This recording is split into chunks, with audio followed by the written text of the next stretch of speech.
next topic is the bookkeeping for the disposal of capital assets, where you will concentrate on how the journal entries are made and where the loss or gain appears in the financial statements.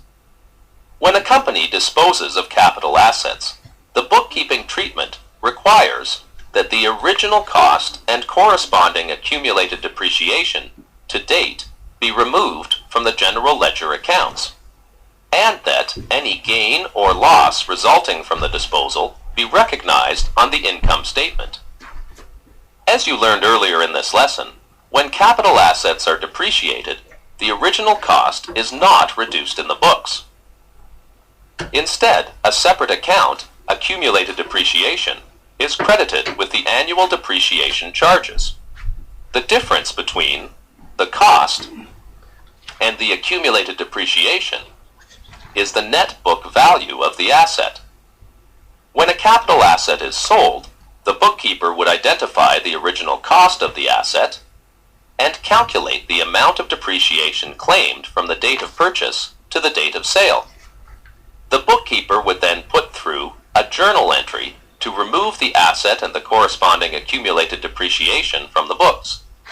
The entry to do this is to credit the original cost to the capital asset account and debit the accumulated depreciation account for the amount of depreciation recorded to date.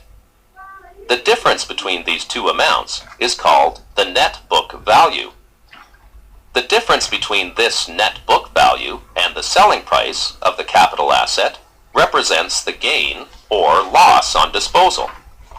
For example, a company purchased equipment for $64,000, and the accumulated depreciation to the date of sale is $22,000.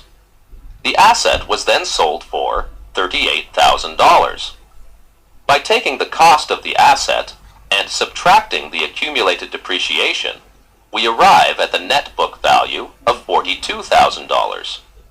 The gain or loss is calculated by taking the selling price of $38,000 less the net book value of $42,000 equals negative $4,000.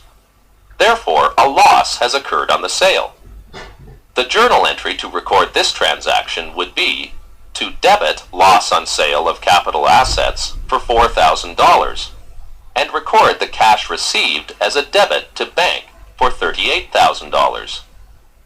Then we would remove the asset and its related accumulated depreciation by debiting the accumulated depreciation account for $22,000 and crediting the asset account for its original cost, $64,000.